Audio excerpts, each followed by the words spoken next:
लोगों का यहाँ पर आपने अपना इतना कीमती समय निकाला। तो सबसे पहला सवाल हमारा मुख्यमंत्री जी आपसे है। उत्तराखंड 23 साल का हो गया है, 23 साल का युवा है जिसमें वो पूरी एनर्जी से सराबोर है और देश ही नहीं बल्कि पूरी दुनिया में अपनी पहचान बनाने के लिए आतुर है। ऐसे में आप परिवार के मुखिया होने के नाते और खास तौर पर युवा उत्तराखंड के युवा मुख्यमंत्री होने के नाते आप इसे किस दिशा में ले जाना चाहते हैं? देखिए, अभी आप लोगों का जो यहाँ पर एक प्रेजेंटेशन हो रहा था और इस प्रेजेंटेशन में हमारे देश के यशस्वी प्रधानमंत्री, विश्व के सर्वाधिक लोकप्रिय नेता आदरणीय मोदी जी ने बाबा केदार की भूमि से ये उद्घोष किया था कि 21वीं सदी का तीसरा दशक उत्तराखंड का दशक होगा और 21वीं सदी का तीसरा दशक उत्तराखंड का दशक होगा। उनके मुंह से ये शब्द अनायास ही नहीं निकले थे, ये शब्द उनके शिव रूपी शब्द थे और शिव के प्रांगण में निकले थे और उनके मुंह से शब्द निकले और ये दशक उत्तराखंड के दशक की ओर बढ़ने लगा और उनके शब्द धरातल पर उतरने लगे। चार धाम यात्रा जिस प्रकार से तेजी से बढ़ी है, जिस प्रकार से यहाँ पर तीर्थ यात्रियों का एकाएक बड़ी संख्या में आना हुआ है। पिछले वर्ष जहाँ 46 लाख लोगों की संख्या तीर्थ यात्रियों की थी, इस बार ये संख्या अभी तक 50 लाख से अधिक हो चुकी है और अभी 20 दिन की यात्रा बची हुई है और बड़ी संख्या होगी। कावड़ यात्रा में भी 4 करोड़ से अधिक कावड़ यात्रियों ने यहाँ से माँ गंगा का जल लेकर अपने स्थानों को गए हैं। इस प्रकार से आज चाहे तीर्थाटन का क्षेत्र हो, चाहे वो पर्यटन का क्षेत्र हो या मैं कहूँ कि नए इंफ्रास्ट्रक्चर का क्षेत्र हो, हर क्षेत्र में जो आपका ये श्रेष्ठ भारत श्रेष्ठ उत्तराखंड आज आपने लॉन्च किया है, निश्चित रूप से ये वही है जो हमारे प्रधानमंत्री जी की परिकल्पना है, एक भारत श्रेष्ठ भारत। तो उस दिशा में उत्तराखंड भी एक श्रेष्ठ भारत को बनाने के लिए श्रेष्ठ उत्तराखंड का बनना भी जरूरी है। इसलिए श्रेष्ठ उत्तराखंड बनेगा तो निश्चित रूप से श्रेष्ठ भारत में अपना श्रेष्ठ योगदान देगा। महाराज जी, मेरा आपसे भी यही सवाल है। जैसा मैंने बोला कि 23 साल की उम्र में रफ्तार पकड़ने का समय होता है। अभी तक तो नींव डलती है और उसके बाद रफ्तार पकड़ने का समय होता है। तो क्या आपको लगता है कि उत्तराखंड की दशा और दिशा, यहाँ दशा से मेरा मतलब रफ्तार से है, सही जा रही है? मुझे लगता है कि जैसा कि हमारे उत्तराखंड के यशस्वी ऊर्जावान मुख्यमंत्री जी ने अभी अभी बताया कि पूरे भारत को श्रेष्ठ ध्यान की धरती से पूरे विश्व को यहाँ पर आने का अवसर प्राप्त होगा। मैंने देखा है आज ही पूरे विश्व से 50 लोगों का ग्रुप जो पिछले 1 महीने तक यहाँ था, जो ध्यान करता था, 5-5, 6-6 घंटे रहकर ध्यान करता था, उन्होंने मुझे आज कहा लगता है कि अगली बार ज्यादा समय लेके आएंगे। जैसा कि मैंने उनको बताया कि ये तो ऋषिकेश है, इसके आगे उत्तर काशी है, गंगोत्री है, वो पवित्र जगह है, जागेश्वर है, फिर पाताल भुवनेश्वर है, अब तो हमारे पास ओम पर्वत है, कैलाश पर्वत है। तो सभी का मन ऐसा है कि अगली बार 1 सप्ताह नहीं, 2 सप्ताह नहीं, बल्कि 4-4 सप्ताह के लिए आएंगे। इसका अर्थ है यहाँ लोगों का मन जमता है, यहाँ लोगों का, और ये इसलिए भी होता है कि आज पूरे विश्व के करीब 150 से लोग देश यहाँ पर आते हैं और जब उत्तराखंड में यहाँ पर इस धरती में योग फेस्टिवल होता है, इंटरनेशनल योग फेस्टिवल, 100 से ज्यादा देशों के लोग यहाँ पर आते हैं। परमार्थ निकेतन ऋषिकेश में सब उत्तराखंड में जाते हैं और उसके लिए आदरणीय मुख्यमंत्री जी ने जिस तरह से सुविधाएं लाने का, सुविधाओं के साथ साथ केवल होटल कल्चर नहीं बल्कि हट कल्चर भी हो, केवल मेडिटेशन मरीन ड्राइव नहीं, मेडिटेशन ड्राइव, आस्था पथ, वे भी सब बने। उसका जो एक नया बीड़ा उठाया है, इंफ्रास्ट्रक्चर भी खड़ा हो रहा है, इंफ्रास्ट्रक्चर भी, उसके लिए मैं धन्यवाद देता हूं। और जोरदार से मैं कहूंगा सब तालियां बजाएं आदरणीय मुख्यमंत्री जी के लिए जिन्होंने ये बीड़ा उठाया। वाकई युवा मुख्यमंत्री, बड़ा रेयर कॉम्बिनेशन होता है, युवा राज्य के युवा मुख्यमंत्री, युवा उत्तराखंड और युवा भारत की। धामी जी की से जुड़ी एक खासियत ये भी है कि तमाम मुश्किल परिस्थितियों के बीच भी इनके चेहरे पर व्यथा, तकलीफ, गुस्सा नहीं देखेंगे। हर परिस्थिति में एक समरस का भाव, वही इनको देश में भी लोकप्रिय बनाता है। में जिस तरह से चमक रहे हैं, उत्तराखंड भी ऐसे ही चमकेगा। बिल्कुल चमकेगा। सर, अब तो आपकी मेहनत से ग्लोबल इन्वेस्टर समिट की पूरी दुनिया राह देख रही है जो उत्तराखंड में होने वाला है। कितनी उत्साहित है उत्तराखंड की धरती ग्लोबल इन्वेस्टर समिट को लेकर? देखिए, हमारे देश के यशस्वी प्रधानमंत्री मोदी जी से प्रेरणा लेकर हमने उत्तराखंड को एक डेस्टिनेशन उत्तराखंड बनाने के लिए, जी, एक निवेशकों के लिए एक अच्छा स्थान, एक उचित स्थान, एक सुरक्षित स्थान उत्तराखंड सबकी नजर में आए, उसके लिए निवेशकों का यहाँ पर हमने इन्वेस्टर समिट करने का निर्णय लिया और हम उसमें आगे बढ़े।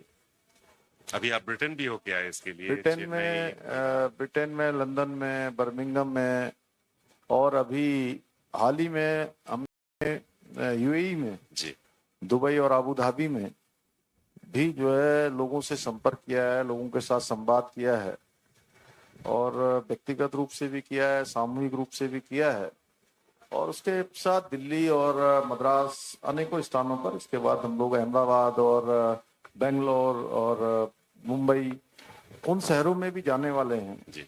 तो और अभी तक हमको अभी तक 65,000 करोड़ रुपए के अभी तक निवेशकों पर निवेशों के हमारे साथ करार हो गए हैं, और अभी ये संख्या 65,000 करोड़ के निवेश प्रस्ताव आ चुके हैं। अभी तक उस पर करार हो चुके हैं, हमारे पास साइन हो गए हैं, और आगे निकट भविष्य में अन्य शहरों में भी होना है। उसके बाद निवेशकों का 8 और 9 दिसंबर को देहरादून में FRI में एक बड़ा इन्वेस्टर समिट जब होगा जी, तो हमें लगता है कि जिस प्रकार के रुझान आए हैं, जिस प्रकार के लोगों ने उत्सुकता दिखाई है, निश्चित रूप से एक बड़ी निवेशकों का एक बड़ा समूह यहाँ पर आएगा, और इसके साथ साथ उद्योग क्षेत्र में, पर्यटन के क्षेत्र में, हमारे राफ्टिंग के क्षेत्र में, अनेकों क्षेत्रों में, हेल्थ एंड वेलनेस के क्षेत्र में, अभी जो महाराज जी कह रहे थे आयुष की धरती है, आयुष के क्षेत्र में, योग और वेलनेस के क्षेत्र में,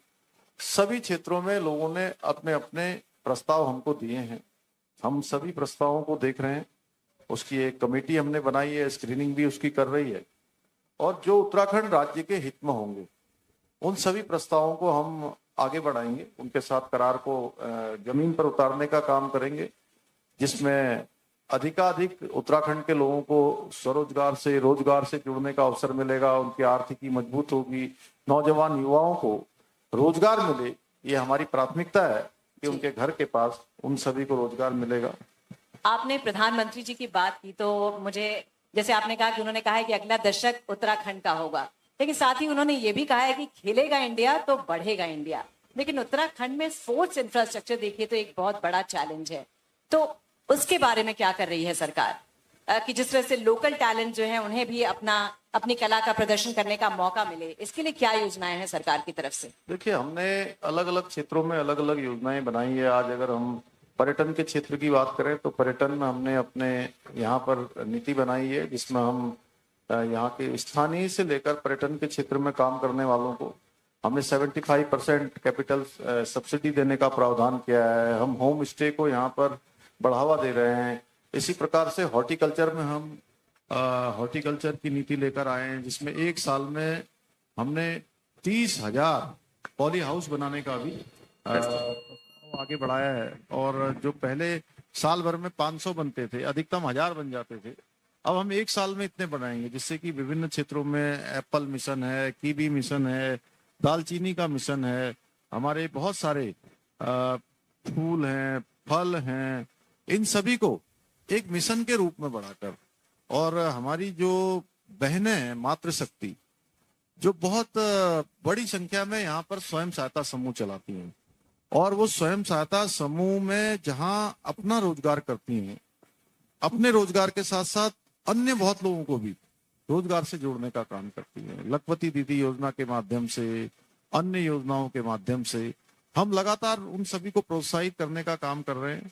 नौजवान युवाओं को भी हम इस दिशा में ले जाना चाहते हैं कि वो केवल अब रोजगार मांगने वाले न बने, आने वाले समय में वो बस रोजगार आपसे देने आज वाले एक ही बने। शिकायत है कि आप वक्त बहुत कम लेकर आए हैं। हमारे पास बातें बहुत है और आपके पास वक्त की कमी है, लेकिन फिर भी हम सोच रहे हैं छोटे छोटे उसमें कुछ सवालों के जवाब आपसे ले ही लें, इसलिए माफ कीजिएगा आपको बार बार। एक तो आप खास तौर पर जो विकास के नवरत्नों पे काम कर रहे हैं उन पर बात हो सकती थी, हर करने को मुद्दे तो को थोड़ा थोड़ा छूने की बहुत कुछ इच्छा थी आपसे बात करने एक की। माइग्रेशन का मुद्दा जो है, आप देखिए उत्तराखंड से माइग्रेशन खासकर के गांवों से एक बड़ी समस्या रही है और अब कोविड के बाद लोगों की वापसी भी हो रही है, तो किस तरह का सपोर्ट सिस्टम उन्हें मिल रहा है सरकार से, और क्या ऐसा आपकी तरफ से हो रहा है जिससे उन्हें वापस ना जाना पड़े? कोरोना महामारी के बाद बहुत सारे लोग जो देश दुनिया के अंदर काम करते थे उन्होंने वापस रिवर्स माइग्रेशन किया है जी, और ये उसके लिए उपलब्धि हम रही। मुख्यमंत्री स्वरोजगार योजना लेकर आए हैं, मुख्यमंत्री नैनो योजना और ऐसी तमाम योजनाएं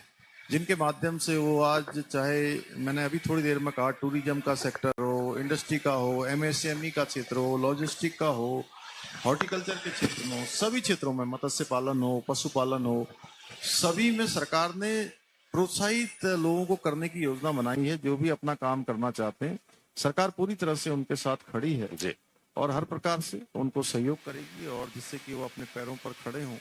ये हमारी नीति भी है और नियत भी है। अच्छा एक चीज बताइए सर, तमाम विकट परिस्थितियां आपने देखी, अभी बाढ़ की आपदा से ये प्रदेश बाहर निकला, 1000-1500 करोड़ का नुकसान झेला प्रदेश ने।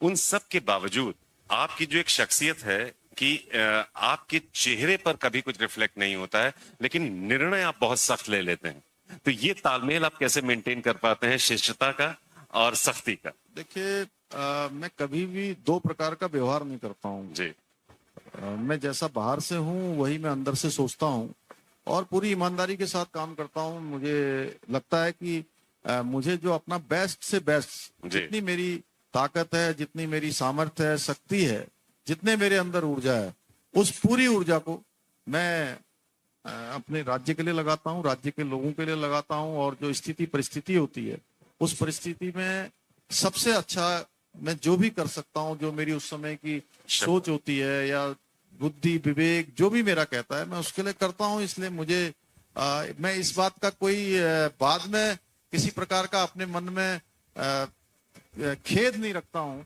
कि उस समय मुझे ऐसा करना चाहिए था, मैंने नहीं किया। जो समय है मैं उस समय में पूरा उसको करने जी की लेते हैं आप। अच्छा, यूसीसी को लेकर पूरे देश में बात हो रही है और इस पूरे इसमें जो बीजेपी शासित राज्य हैं उसमें उत्तराखंड बढ़त लेता दिखाई दे रहा है। यहाँ पर भी बहुत जबरदस्त इच्छा शक्ति आपने दिखाई है, इस पर आप क्या कहना चाहेंगे? देखिए, यूसीसी में हमारे 2,35,000 लोगों के विचार भी आ गए हैं। अन्य धार्मिक संगठनों के, सामाजिक संगठनों के, अलग अलग जगह पर जाकर लॉ कमीशन ने, सबने अपने सुझाव दे दिए हैं और उसका संकलन तैयार हो रहा है।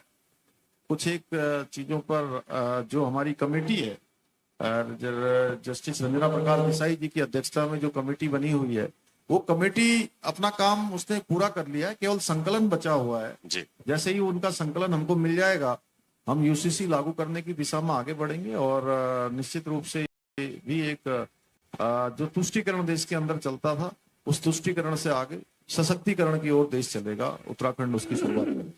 एक आखिरी सवाल बॉलीवुड से जुड़ा हुआ है जो यहाँ मौजूद सभी लोग सुनना चाहते होंगे शायद, जिसका जवाब कि उत्तराखंड हमेशा अपने सीनिक ब्यूटी, खूबसूरत लोकेशंस और कलरफुल संस्कृति के लिए जाना जाता है और यही कारण है कि बॉलीवुड के लिए हमेशा एक प्रेफर्ड डेस्टिनेशन रहा है। और अब जबकि टेक्नोलॉजी ने कंटेंट क्रिएशन और क्रिएटर्स के मायने बदल दिए हैं, तब आप लोकल टैलेंट के लिए और हॉलीवुड और बॉलीवुड का जो कनेक्शन है उसे और मजबूत किया जाए और फ्रूटफुल किया जाए, उसके लिए किस तरह के इनिशिएटिव्स ले रहे हैं? देखिए, एक तो बहुत जल्दी हम अपनी यहाँ की जो पॉलिसी है, फिल्म पॉलिसी लाने वाले हैं और डेस्टिनेशन की जहाँ तक बात है, इस बार हमको राज्य को बेस्ट फ्रेंडली अवार्ड भी जो है जी। हमारे राज्य को मिला है। और इधर के दिनों में डेस्टिनेशन तो हमारे पास बहुत है। एक डेस्टिनेशन जहाँ पर आप बैठे हैं ये हमारा बहुत खूबसूरत डेस्टिनेशन है। आप देहरादून चले जाइए, मसूरी, चक्राता, औली, उत्तरकाशी, उधर नैनीताल, मुक्तेश्वर, कौसानी, मुनस्यारी, और एक से एक स्थान। जी अभी हमारे प्रधानमंत्री जी आदि कैलाश गए थे, पार्वती कुंड गए थे, अभी जागेश्वर धाम गए थे, गुंजी जैसे सीमांत क्षेत्र में गए थे। और मैं कहूं कि 1, 2, 5, 10, 20 डेस्टिनेशन की बात नहीं है। यहाँ तो आपकी जिधर नजर जाएगी डेस्टिनेशन ही वही डेस्टिनेशन। डेस्टिनेशन है। चलिए तो बस चलते चलते संक्षेप में जवाब दीजिए कि श्रेष्ठ भारत की परिकल्पना में उत्तराखंड का क्या रोल और योगदान आप देखते हैं?